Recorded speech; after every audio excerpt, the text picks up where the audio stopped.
साथियों, जय जोहार, जय मूल निवासी। साथियों, व्यवस्था फूट, लूट और राज करो की नीति है। आपस में झगड़ा क्यों और कौन लगा रहा है? साथियों, भारत की वर्तमान परिवेश से कौन परिचित नहीं है, जहां फूट डालो और राज करो की कुनीति सदियों से चलाई जा रही है। आज फूट की राजनीति इतनी व्यापक हो गई है कि पति पत्नी में फूट, भाई भाई में, भाई बहन में, बहन बहन में फूट, मामा भाचा में, काका पितिया में फूट, डेढ़ सास दामाद और साढ़ू में फूट, पड़ोसी पड़ोसी में फूट, जात जात में फूट, सभी धर्मों में फूट, धर्मों के अंदर भी फूट, राजनीति में फूट, सभी पार्टियों में फूट, एसटी एससी ओबीसी में फूट, कर्मचारी और बेरोजगारों में फूट, अमीर और गरीबों में फूट, गांव एवं शहरों के बीच फूट, व्यवस्थापिका, कार्यपालिका एवं न्यायपालिका में भी फूट, सैनिकों के बीच फूट, व्यापारियों एवं कंपनी अथवा ठेकेदारों में भी फूट, किसान मजदूर के बीच भी फूट, विभिन्न संगठनों के बीच भी फूट और मतभेद आम बात हो गई है। इतना ही नहीं, परिवार के सभी सदस्यों या रिश्तेदारों के साथ लड़ाई झगड़ा, समाज के सभी लोगों के बीच लड़ाई झगड़े, लगभग 6000 जातियों के बीच ऊंच नीच, छुआछूत, भेदभाव एवं लड़ाई झगड़े लगाना, सभी धर्मों जैसे हिंदू मुस्लिम, हिंदू ईसाई, हिंदू बौद्ध, जैन एवं लिंगायत के बीच लड़ाई झगड़ा लगाना, सभी राजनीतिक दलों में मनमुटाव, दंगा फसाद, झगड़ा झंझट, पड़ोसी या ग्रामवासी में गृह युद्ध का माहौल, एसटी एससी ओबीसी के बीच संघर्ष, दोषारोपण, एक दूसरे को दोषारोपण एवं हक अधिकार की लड़ाई, अमीर और गरीब के बीच रस्साकसी, बड़े एवं छोटे व्यापारी के बीच टकरार, किसान मजदूरों के बीच कहासुनी, विभिन्न संगठनों आरएसएस, माओवादी, पूंजीवादी, सामंतवादी, तानाशाही, साम्राज्यवादी के बीच आंदोलन, दुश्मनी, सभी कर्मचारियों बेरोजगारों के बीच जमीन आसमान का अंतर एवं ऊंच नीच की भावना आज़ाद भारत की उपलब्धि है। इतना से भी नहीं बनी तो आज परिवार को तोड़ा जा रहा है, समाज को अमान्य किया जा रहा है, देश प्रेम समाप्त किया जा रहा है, सारे नाते रिश्तों में दरार एवं खाई पैदा किया जा रहा है। आखिर व्यवस्था तो चाहती ही है कि मूल निवासी आपस में लड़ते मरते रहें, जिससे कोर्ट अदालत का शिकार भी होते जाएं, कोर्ट अदालत भी भरता जाए, आपसी एकता, संगठन, साथ सहयोग एवं ताकत भी टूटकर बिखरता जाए। इंसान अकेला पड़ जाएगा, जिससे बड़ी सहज से गुलाम बनाकर अनाचार किया जा सके, लूटा जा सके। कभी बगावत की हिम्मत कभी ना जुटा सके। यही मंशा है इन फूट की राजनीति का। यही नहीं, हमारा मूल निवासी समाज अपनों से बैर भाव एवं जीवन भर दुश्मनों से प्रेम ही ना करे, अपितु उन्हें बढ़ावा दे, साथ सहयोग करे, उनकी सेवा करे, उनका एक छत्र राज्य स्थापित करे, अपना सर्वस्व उनकी बलि वेदी पर न्यौछावर कर स्वाहा हो जाए। आखिर सोचने की बात है कि यह सब क्यों हो रहा है, जिसका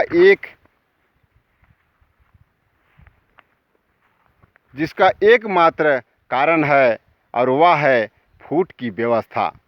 ब्राह्मणों ने फूट डालो, शासन करो, फिर सब कुछ मूल निवासियों का सब कुछ लूट डालो की नीति के आधार पर व्यवस्था बनाई।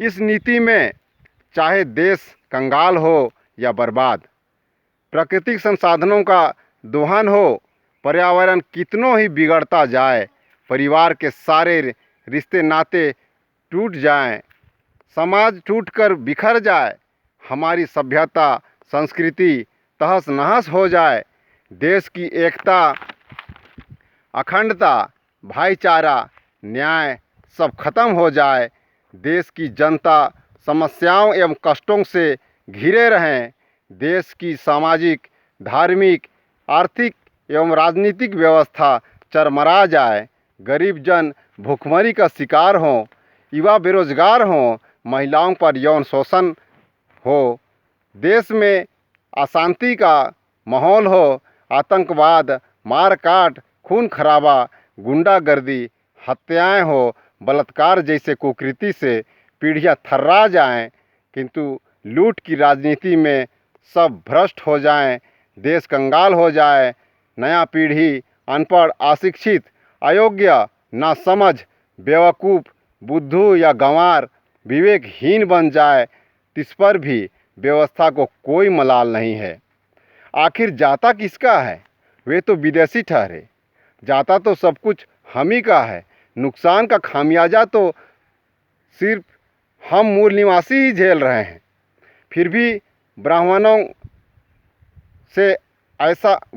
ने ऐसा क्या गुल खिला दिया कि हम सभी भारतवासी मूल निवासी भी आज वही कर रहे हैं जो ब्राह्मण चाहता है। अपनों को तोड़ो, बिगाड़ो, लूटो और ब्राह्मण की कोठियाँ भरो। ब्राह्मण दूसरे ब्राह्मणों को भली भांति पहचानते हैं, इसलिए वे आपस में फूट नहीं पड़ने देते, ना ही लड़ते और ना ब्राह्मण के विरुद्ध खड़े होते हैं। अधिकारी हो या कर्मचारी, ब्राह्मणों के विरुद्ध कार्यवाही कभी नहीं करते और ना ही ब्राह्मण के खिलाफ फैसला सुनाते हैं।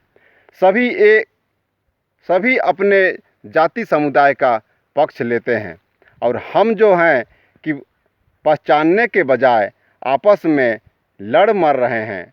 अपनों में ही लूट मचा रखे हैं, अपनों के विरुद्ध खड़े रहते हैं, अपनों पर कार्रवाई करते नहीं थकते, अपने तथा समाज के लोगों के खिलाफ फैसला सुनाते, अपनों को ही गिरफ्तार एवं सज़ा सुनाते हैं। बात कितनी भी सही हो, हमारे कर्मचारी या अधिकारी हमारे विपक्ष में कार्य करते हुए ब्राह्मणों के ही पक्ष देते रहते हैं। ऐसी हालत में ब्राह्मणी व्यवस्था या फूट की व्यवस्था या लूट की व्यवस्था एवं आरएसएस की अपनी चाल में कामयाब होते नज़र आ रहे हैं। यही वजह है कि आज ब्राह्मण द्वारा इतना देशद्रोह, समाजद्रोह, परिवार द्रोह, गांव द्रोह, इंसान द्रोह, धर्म द्रोह का कार्य करने के बाद भी खुली सांड की तरह स्वच्छंद घूम रहे हैं और घूम ही नहीं रहे हैं, किंतु व्यवस्था के सारे लाभ भी उठा रहे हैं, जिसका दुष्परिणाम यह हुआ कि आज एसटी हो या एससी, ओबीसी आपस में अपने ही खिलाफ लड़ रहे हैं। राजनेता मूल निवासियों के खिलाफ कानून बना रहे हैं। सभी धर्म अपने ही समुदाय के विरुद्ध कार्य कर रहे हैं। सभी व्यापारी अपनों को ही चूसने का काम निभा रहे हैं। सामाजिक संगठनाएं समाज सेवा के बहाने समाज को ही तोड़ने में लुत्फ उठा रहे हैं। इस तरह रिजल्ट साफ है, मूल निवासी समाज का पतन। इसलिए यदि अपने समाज, साम्राज्य एवं मुल्क को पतन से बचाना है तो लूट एवं फूट की व्यवस्था को परिवर्तन करना होगा। व्यवस्था परिवर्तन करना यदि चाहते हैं तो बाम सेव के साथ जुड़ना होगा, मेरे चैनल को सब्सक्राइब करना होगा, वीडियो को सभी मूल निवासियों तक शेयर करना होगा। अब आप किसको साथ देंगे, मूल निवासी अथवा विदेशी? कमेंट में ज़रूर लिखिएगा। और यदि फोड़ना ही है तो मनुवाद को फोड़ो, लड़ना ही है तो फूट डालो और राज करो की कुनीति से लड़ो, और राज करना है तो विदेशियों पर राज करो, और तोड़ना है तो दुश्मनों की जुल्मी ताकत को तोड़ो। इस उम्मीद के साथ मैं अपना वक्तव्यांश अंत करता हूँ। आप सभी को जय मूल निवासी।